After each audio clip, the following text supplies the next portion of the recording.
तो पिछले एपिसोड में हमने देखा था कि चैंक्सी की कार को एक ट्रक ठोक देती है, लेकिन चैंक्सी को बचाने के लिए क्विंग चैंक्सी के सामने आ जाता है और एक्सीडेंट का पूरा डैमेज अपने ऊपर ले लेता है। चैंक्सी क्विंग का खून देखकर बोलती है, क्विंग तुम्हें तो चोट लगी है। क्विंग चैंक्सी को पकड़कर चैंक्सी की कार से बाहर निकल जाता है। चैंक्सी क्विंग को देखकर बोलती है, तुम सच में बहुत ज्यादा घायल हो, तुम्हें जल्दी से जल्दी हॉस्पिटल जाना चाहिए। क्विंग बोलता है, मुझे नहीं लगता अभी ये खत्म हुआ है। और हमें दिखाया जाता है जिस ट्रक ने चैंक्सी की कार को टक्कर मारी थी, उस ट्रक के अंदर से एक गैंग बाहर निकलती है खूब हथियार के साथ। चैंक्सी क्विंग के सामने आकर बोलती है, तुम लोगों की हिम्मत कैसे हुई मेरे बंदे को चोट पहुंचाने की, मैं तुम सबको मार दूंगी। और ये बोलकर चैंक्सी कूद जाती है उस गैंग पर उनको मारने के लिए। क्विंग को अकेला देखकर एक लड़की क्विंग की तरफ तलवार लेकर बढ़ती है, लेकिन क्विंग उस लड़की को एक ही पंच में लपेट देता है। और वहीं दूसरी तरफ चैंक्सी भी उन लोगों से लड़ रही होती है और क्विंग वो तलवार पकड़कर चैंक्सी की मदद करने जाता है, लेकिन उससे पहले ही चैंक्सी सबको मार देती है। चैंक्सी क्विंग को थैंक यू बोलती है। क्विंग बोलता है, तुम्हें अपना ध्यान रखना चाहिए। लेकिन तभी चैंक्सी को एक कॉल आता है जहां पर चैंक्सी को पता चलता है कि चैंक्सी की मॉम पर भी कुछ लोगों ने हमला कर दिया है और अभी वो घर पर है। क्विंग ये सुनकर बोलता है, तुम्हारे साथ तुम्हारी मॉम पर भी हमला हुआ है, ये सब किसी ने प्लान करके करवाया है जिससे तुम्हारी फैमिली जेनविन हिल जाए।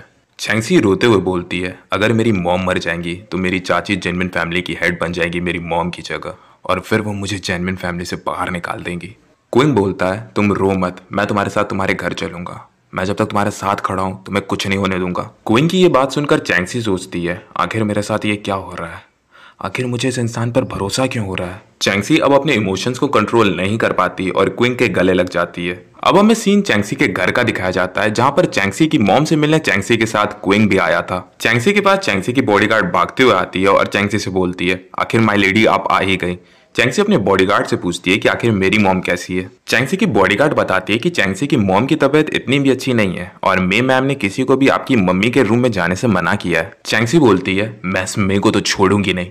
क्विंग पूछता है, आखिर ये मैं है कौन। चैंक्सी बोलती है, मैं मेरी चाची है, मेरी मम्मी ने बताया था कि मैं दूसरे फैमिली के साथ मिलकर हमारी फैमिली को खत्म करना चाहती है, लेकिन मुझे ये नहीं पता था कि मैं इतनी जल्दी अपनी चाल चलेगी। इसके बाद क्विंग और चैंक्सी की मॉम को देखने अंदर जाने लगते हैं, लेकिन तभी वहां पर आ जाती है मे, बोले तो चैंक्सी की चाची। अब ये इंडियन सीरियल वाली सास नहीं लग रही है। खैर मे बोलती है, किस्मत से मैं यहाँ पर टाइम पर आ गई, वरना मुझे तो पता ही नहीं चलता यहाँ पर जो भी हुआ है। चैंक्सी गुस्से में बोलती है, मेरी मम्मी कहाँ पर है, मुझे उन्हें देखना है। मे बोलती है, अपनों से बड़े से ऐसे बात नहीं करते, कम से कम मुझे चाची तो बोलो, और वैसे ये लड़का कौन है। चैंक्सी बोलती है, क्विंग एक डॉक्टर है और क्विंग को मैंने मॉम की चेकअप करने को बुलाया है। एक्चुअली जब पहले क्विंग अर्थ पर रहा करता था तब क्विंग के पास बहुत नॉलेज थी डॉक्टर की, इसलिए क्विंग के बोलने पर चैंक्सी ने क्विंग को एज ए डॉक्टर इंट्रोड्यूस किया। लेकिन चैंक्सी की आंट अलग है माल में मस्त है, दुनिया से मतलब ही नहीं है। चैंक्सी कुछ और बात कर रही है, लेकिन मे बोल रही है, क्विंग जब तक तुम मेरी बेटी को नहीं हरा दोगे तब तक तुम्हें अंदर जाने नहीं दूंगी मैं। और फिर क्या था, मैं अपनी बेटी को क्विंग से लड़ने के लिए भेज देती है। मे की बेटी कुछ ना समझ रही थी क्विंग को, जब तक क्विंग ने एक मुक्के से मे की बेटी को चीर ना दिया था। इसके बाद मे अपनी बेटी को उठाते हुए बोलती है, तुम किस लड़के के साथ हो, ये लड़का नहीं है जानवर है। क्विंग मे को ताना देते हुए बोलता है, तुम अपनी बेटी को हॉस्पिटल ले जाके चेकअप पहले करवाओ, क्या पता तुम्हारी बेटी के अंदर से कोई हड्डी वड्डी टूट गई हो। ये सुनकर मे की बेटी क्विंग को गाली देने लगती है। अब चैंक्सी और क्विंग घर के अंदर चैंक्सी की मॉम से मिलने जाते हैं, जहां पर चैंक्सी की मॉम के रूम के सामने खड़ी थी चैंक्सी की एक और चाची। चैंक्सी अपने चाची से पूछती है, क्या मॉम ठीक है। चैंक्सी की चाची बोलती है, तुम्हारी मॉम तो ठीक है लेकिन उनकी चोट गहरी है जिसके बारे में हम कुछ नहीं कह सकते। पीछे से क्विंग आकर चैंक्सी से बोलता है, अगर ये बात सच है तो हमें देरी नहीं करनी चाहिए और जल्दी से जल्दी तुम्हारी मॉम की हेल्प करनी चाहिए। इसके बाद तीनों चैंक्सी की मॉम से मिलने चैंक्सी की मॉम के रूम में आ जाते हैं। चैंक्सी अपनी मॉम को देखते ही गले लगा लेती है और पूछती है, क्या आप ठीक हैं। चैंक्सी की मॉम बोलती है, मैं तो ठीक हूँ लेकिन ये लड़का कौन है। तब क्विंग अपने आप को इंट्रोड्यूस करते हुए बोलता है कि वो एक डॉक्टर है और वो उनको ठीक करने आया है। चैंक्सी की मॉम बोलती है, अच्छी बात है लेकिन अफसोस तुम मेरी मदद नहीं कर पाओगे। और इसके बाद चैंक्सी की मॉम क्विंग को थोड़े टाइम के लिए बाहर जाने को कहती है क्योंकि उनको चैंक्सी से कुछ बातें करनी थी। क्विंग चैंक्सी की मॉम की बात मानकर रूम से बाहर चला जाता है। अब हमें चैंक्सी और उसकी मॉम की बातें दिखाई जाती है, जहां पर चैंक्सी क्विंग की तारीफ कर रही थी और बोल रही थी कि क्विंग एक बहुत अच्छा डॉक्टर है और उससे आपको खतरा भी नहीं है। चैंक्सी के मुंह से क्विंग की तारीफ सुनकर चैंक्सी की मॉम बोलती है, मैंने पहली बार तुम्हारे मुंह से किसी लड़के के लिए तारीफ सुनी है, क्या सच में क्विंग इतना खास है। लेकिन तभी वहां पर क्विंग आकर बोलता है, मैम अगर मेरा अंदाजा सही है तो आपके लेफ्ट साइड पर कुछ बुरी एनर्जी से हमला किया गया था जो कि अब आपके शरीर में फैल रही है, लेकिन उस बुरी एनर्जी को अपने शरीर में फैलने से रोकने के लिए आप एक ही टाइम पर अपनी पूरी ताकत यूज कर रही हैं, जिसकी वजह से आपका शरीर बहुत ज्यादा कमजोर हो रहा है, क्या मैं सही बोल रहा हूँ। क्विंग की इतनी सटीक जवाब सुनकर चैंक्सी की मॉम बहुत हैरान होती है। चैंक्सी की मॉम चैंक्सी को बाहर भेजती है ताकि वो क्विंग से अकेले में बात कर सके। चैंक्सी की मॉम क्विंग से बोलती है, अगर तुम मेरे चोट के बारे में इतना ही जानते हो तो अब मैं अपनी चोट को तुम्हें दिखा सकती हूँ।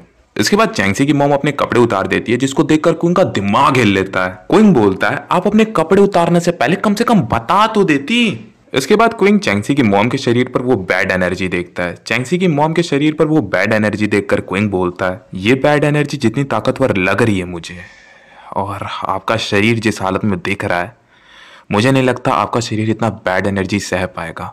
ऐसे तो आपका शरीर का इंटरनल ऑर्गन 5 दिन के अंदर ही पूरा डिस्ट्रॉय हो जाएगा। चैंक्सी की मॉम बोलती है, क्या तुम कुछ कर नहीं सकते? क्विंग बोलता है, मुझे देखने दीजिए। इसके बाद अभी तक क्विंग जो भी अपनी बची खुची एनर्जी रिस्टोर किया था, उस एनर्जी से वो उस बैड एनर्जी को खत्म करने की कोशिश करता है। लेकिन अभी क्विंग अपनी इतनी एनर्जी रिस्टोर नहीं कर पाया था कि वो चैंक्सी की मॉम से उस बैड एनर्जी को पूरी तरह से खत्म कर सके। इसलिए क्विंग चैंक्सी की मॉम से थोड़ा सा ही उस बैड एनर्जी को खत्म कर पाता है। इसके बाद जब क्विंग चैंक्सी की मॉम को थोड़ा सा ठीक करके अपने घर जा रहा था, क्विंग अपने हाथों को देखकर बोलता है, मैं चैंक्सी की मॉम को ठीक कर रहा हूँ, लेकिन जैसे जैसे मैं उनको ठीक कर रहा हूँ वैसे वैसे उनकी बैड एनर्जी मेरे हाथों में आ रही है। क्विंग सोचता है, मेरी अभी की ताकत से मैं इस बैड एनर्जी को खत्म नहीं कर पाऊंगा। लेकिन जिस मैजिकल वर्ल्ड में मैं 300 सालों तक अपनी ताकत बढ़ाता आया था, उस दुनिया में एक चीज थी एलेक्सर नाम की, जो कि इन्हीं सब चीजों को संभालने मतलब ठीक करने के काम आती थी। मुझे पता करना होगा कि ऐसे एलेक्सर नाम की चीजें क्या इस दुनिया में भी एग्जिस्ट करती हैं।